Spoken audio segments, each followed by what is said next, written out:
Fala pessoal, beleza? Hoje dia 7 de junho, segunda-feira. Bora para mais um fechamento de mercado aí para vocês, começando primeiramente aqui pelo índice e depois passando para o dólar, beleza? Bom, pessoal, o índice hoje ele abriu aqui numa região, basicamente de inversão de movimento na sexta-feira. Na sexta ele acabou terminando em alta, né? E hoje ele abriu aqui com a inversão das médias móveis. A gente percebe uma região bem conturbada, né? Onde as médias estavam flat, os movimentos estavam bem erráticos. Então aqui a gente tinha uma inversão da média de 9 com a 20, com a 50, com a 72. Tinha a VWAP do dia anterior, tinha uma 200 passando aqui embaixo, né? Tirando a regra de coloração ali das médias móveis. Então o que aconteceu? O índice ficou encaixotado, né? Basicamente, é, quando acontece isso, não tem o que fazer, porque ele fica com sinais erráticos. A gente pode perceber que quando as médias estão flat, né? O que isso significa? Quando as médias estão de lado, né? As médias não têm direcionamento. Então uma está encavalada em cima da outra, o que acontece? Olha lá, o mercado ativa pivô de baixa, você vende, ele sobe e te stop.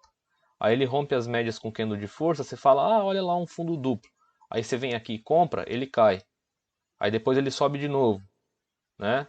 Aí ele cai de novo, daí você vende, daí ele sobe, daí ele cai, daí você vende, daí ele sobe. Então, quando o mercado está lateral, não tem o que fazer. Quando o mercado está lateral, ou você fica girando igual doido, né, pegando scalp, operações curtas e fazendo giro, ou né, você não opera. Então, dentro de um cenário como esse, o certo é esperar o mercado, obviamente, tomar uma direção para depois você pensar em fazer alguma coisa. Além dessa região de congestão que a gente percebe aqui, ó, a gente percebe a presença dessa média de 200, né, passando aqui no fundo do dia, junto com a VWAP do dia anterior, que eu sempre comento com vocês do peso da VWAP do dia anterior, né? A VWAP do dia anterior normalmente ela serve para o dia seguinte como regiões de suporte ou resistências, né? E hoje a gente percebe aqui a média de 200 em confluência com essa VWAP, certo? O mercado estava trabalhando de uma forma descendente até então. A gente percebe que se a gente fizer uma extensão, né, desde sexta-feira, o mercado trabalhando com topos cada vez menores. Vamos lá, ó. Topos, topos, né? Aqui a gente percebe uma região muito forte de defesa, né? Ou seja, o mercado veio trabalhando de forma descendente. Até a hora que chegou aqui, o que aconteceu?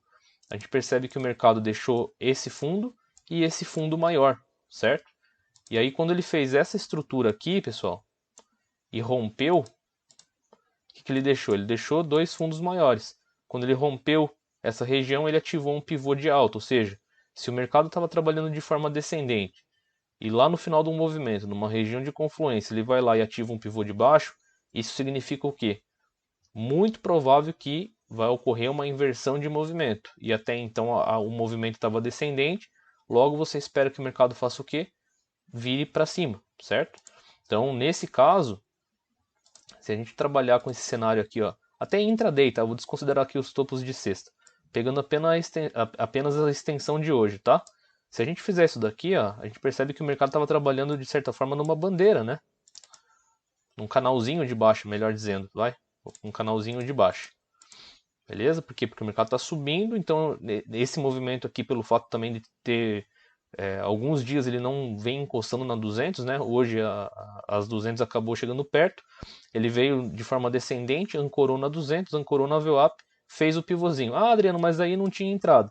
Tudo bem, mas se você for para 2 minutos, certo? Você conseguiria ver, obviamente, um pivôzinho armado aqui, ó. Gráfico de 2 minutos. Esse candle aqui acabou ativando o pivô. Por quê? Porque olha lá, o mercado subiu, desceu, fez um fundo maior que o anterior, certo? Como eu já havia comentado com vocês, deixou essa estrutura de topo aqui. Quando esse topo foi rompido, através desse candle de ignição, beleza? Aqui, basicamente, ativou um pré-rompimento desse canalzinho de baixo. Ah, Adriano, mas pela análise técnica a gente tem que esperar o canal ser rompido, pivotar e depois ir embora. Tudo bem, então a entrada estaria aqui, tá? Pelo 2 minutos. Pelo 5 ficaria um pouquinho difícil de você enxergar isso. Ah, Adriano, mas se a gente pegar a angulação de sexta-feira, não foi isso que aconteceu. Tudo bem, vamos lá para a angulação de sexta-feira. Se a gente pega essa angulação aqui de sexta-feira com o primeiro topo de hoje, olha o que o mercado fez. O mercado ativou o pivô, fez a inversão das médias, saiu com candle de força, contraiu na linha de tendência que foi rompida, trocou polaridade, ancorou na 20 e entrou candle de força. Logo, pelos 5 minutos, a entrada estaria aqui, certo? Então, é aquele negócio que eu sempre falo, tem que ter paciência, galera. Quer ganhar dinheiro no mercado, tem que ter paciência, porque o que acontece? Um monte de gente se quebra na parte da manhã, recebi um monte de mensagem hoje, puta dia difícil, antes das 10 horas tinha quebrado a conta, não sei o quê. Porra, cara, olha o que aconteceu antes das 10 horas, não aconteceu nada. Como que o cara vai operar dentro dessa região? Não tem o que fazer, meu, né? Então esperem o mercado andar para vocês tomarem uma decisão. Aí, o que aconteceu? A pessoa vai lá, se quebra antes das 10, depois que o mercado dá a oportunidade, a pessoa não pode mais operar. Ou porque já atingiu o limite do dia, ou porque já quebrou a conta, né? Então é complicado. Então aqui nesse caso, né, a gente percebe uma troca de polaridade, uma ancoragem na 9, uma inversão de movimento.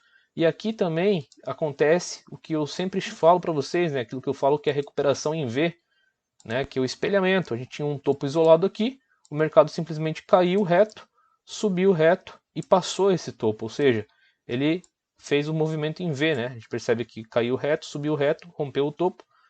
Aí é simples, né? É só pegar essa amplitude e começar a trabalhar espelhando esse movimento para cima. Então, quem trabalha principalmente com as caixinhas, né, que eu sempre comento para vocês, ó, pega essa expansão, certo? Copia, cola, joga para cima, tá? Aqui seria o primeiro alvo, que é o 100% desse movimento projetado. Então a pessoa que entrou aqui nesse candle, o stop dela ficou de minimamente 180 pontos para um alvo de 500 pontos, tá? Basicamente aí 3 para 1 essa operação, um belo risco-retorno. Adriano, passou do primeiro alvo, o que, que eu faço? Pega essa expansão e joga mais uma vez para cima. Olha lá onde que o mercado foi, tá? Isso aqui basicamente é Fibonacci, né, galera? Eu trabalho com essa expressão de caixinhas para ficar mais fácil para vocês entenderem. Mas isso aqui nada mais é do que Fibonacci, beleza? Adriano, mas depois que passou o 100% do espelhamento, o que, que eu faço? Ó? Isso aqui é o espelhamento, né? Utilizando Fibonacci. A gente pega, joga para o primeiro, joga para o segundo. Vocês percebam o que, que é o alvo da caixinha. Passou do alvo da caixinha, leva para o terceiro nível, que seria aqui. Tá? A gente percebe que todos esses níveis, o que, que aconteceu? O mercado saiu, voltou para a média e saiu com força. Voltou para a média e saiu com força, até chegar nos alvos de Fibo. Quem operou também olhando através de uma visão um pouquinho mais macro, levou em consideração esses topos aqui, né? Porque basicamente o que, que o mercado fez? O mercado ele caiu reto e quando ele rompeu esses topos aqui, certo? Ele ativou esse espelhamento maior também, certo? Olha lá. Então, de novo, você poderia pegar essa expansão e minimamente jogar uma, duas vezes para cima, tá? Aqui seria o 100% dessa caixa maior. Beleza? Aqui seria o 100%. E se a gente pega esse 100%, passando o 100%, teria um terceiro alvo, mais ou menos aqui nessa região, tá? Nessa região aqui. Beleza? Que basicamente foi o topo do dia.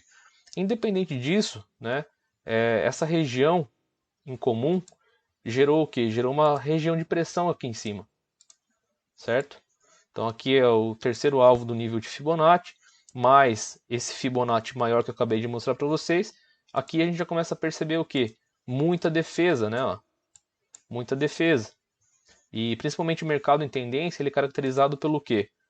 Por topos e fundos cada vez maiores, certo? Então o mercado ele renova topos e renova fundos, renova topo e renova fundos.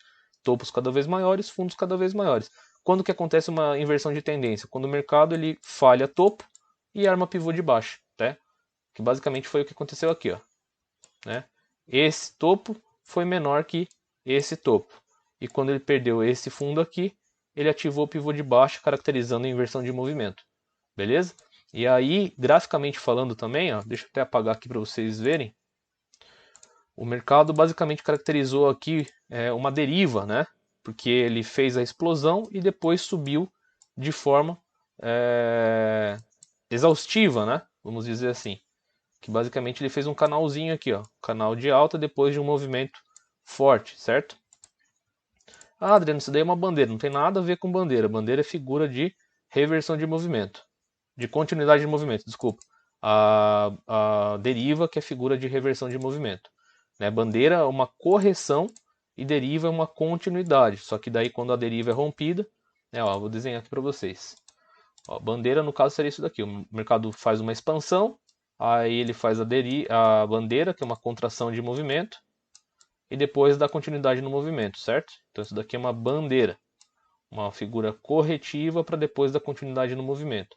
Já a deriva, né, no caso, faz a perna de expansão, o mercado continua subindo, né, isso daqui basicamente é uma exaustão de movimento, ele sobe num canal e quando essa deriva é perdida, pelo menos o movimento volta, tá? Normalmente para os 50% dessa expansão inteira. Então a deriva é figura de reversão, bandeira de continuidade, beleza? Então aqui a gente percebe que quando o mercado ativou o pivô de baixa e rompeu a linha da deriva, aqui basicamente caracterizou uma oportunidade de venda, tá? E aí quem trabalha com Fibonacci era só trabalhar aqui na retração, pegando a máxima e mínima do dia, e aí vocês percebam que o mercado caiu em linha reta, né? Chegou a cair aqui basicamente quase 600 pontos desse ponto de entrada, né? O stop basicamente ficou curto aqui, ficou uns 150 pontos para 600 de alvo, beleza? Sem falar assim, pessoal, eu estou comentando dos principais gatilhos, tá? Mas dentro das estruturas aí do 2 minutos, né? Quem opera tempos gráficos menores, o índice gerou excelentes oportunidades, tá? Nesse ponto aqui, nesse ponto.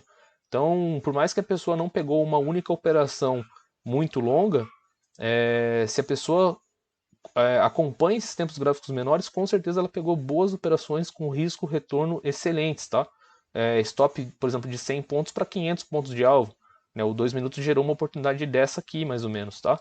Então, um stop bem curto para um alvo maior. Então, basicamente, essa foi minha visão aí dentro do índice, tá? Aqui é a minha regra de coloração das médias móveis. A gente percebe que quando o mercado pegou direção, as médias afastaram, e aí, de fato, o mercado foi bem direcional, né? Do jeito que a gente gosta.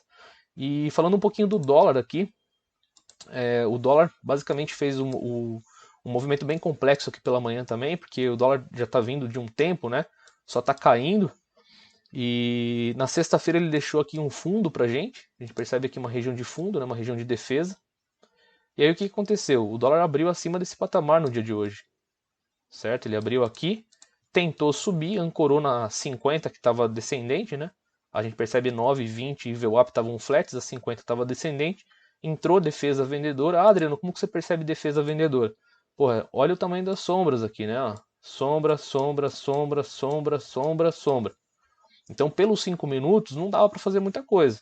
Agora, se você fosse para 2 minutos, para o tempo gráfico menor, você conseguiria pegar um filtro de entrada bem interessante aqui.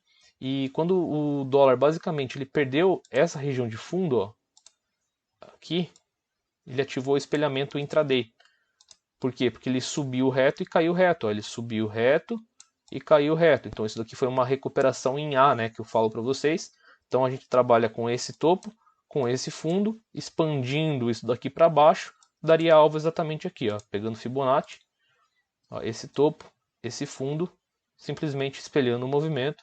O primeiro alvo seria aqui, tá? A gente percebe que o mercado simplesmente cravou essa mínima, pelo fato de ele ter afastado muito das médias móveis que estavam flat com o candle de ignição, né, a gente já percebe que ele entrou nessa zona de defesa e acabou deixando uma sombra, né, um pavio aqui para baixo, afastado da média. Isso sugere o quê? Correção. E aí o mercado entrou realmente uma força compradora muito forte que acabou impulsionando ele para cima. A força foi tão grande que a gente percebe que ele tinha ativado o espelhamento para baixo e da mesma forma que ele cravou o alvo, ele já virou para cima e ativou um espelhamento para cima também. Por quê? Porque ele tinha um topo aqui e um fundo aqui. E aí o que ele fez? Ele fez uma recuperação em V, certo? Então olha lá, quando ele rompeu esse topo aqui do dia, o intraday, ele ativou o espelhamento também para alta, certo? Só que antes de ele cravar alvo, porque ele cravou alvo aqui, ó, opa, ele cravou alvo aqui, que eu já mostro para vocês. Ele subiu reto, fez a inversão das médias, fez a correção, ancorou nas médias e depois foi para o alvo, tá? Então aqui no caso foi ele cravou o alvo, mas depois de ele fazer esse pullback pós-rompimento, tá? Que basicamente foi aqui, ó. A gente pegaria esse fundo, esse topo e aí projetaria para cima, tá? Então o primeiro alvo foi exatamente aqui. Em confluência com isso, se a gente colocar as médias móveis, né, no caso de 200, a gente percebe que tem uma 200 passando aqui. A gente percebe também que aqui tem a região da VWAP do dia anterior, tem o primeiro topo do dia, né, um topo relevante aqui. Então o que a gente pode considerar? A VWAP, topo, média de 200 e alvo de Fibonacci, tá? 4 confluências. Aí o que acontece? Sombra para cima, pavio, né, vendedor, defesa e região vendedora. O que aconteceu? O mercado voltou a cair. Tá? Quando ele voltou a cair, basicamente o que a gente tinha? A gente tinha um pivô que tinha sido frustrado, né, através desse topo. Quando o mercado fez isso e virou para baixo, basicamente, né, se a gente olhar de uma visão um pouquinho mais macro, a gente tem uma figura que basicamente é um topo duplo, né? Tudo bem que não tem muito contexto. Esse topo duplo, quando ele é rompido, né, se passa para baixo da chamada neckline, né, que é a linha de pescoço, a gente pode simplesmente pegar essa expansão e projetar 100% para baixo, tá? Que foi basicamente o que aconteceu. Então, o dólar ele gerou alguns gatilhos de venda, principalmente aqui pelo 5, tá? Esse candle foi um candle de força vendedora, tá? Esse candle também, depois da recuperação ali, pullback, foi um candle de venda. Esse candle aqui foi um candle de venda.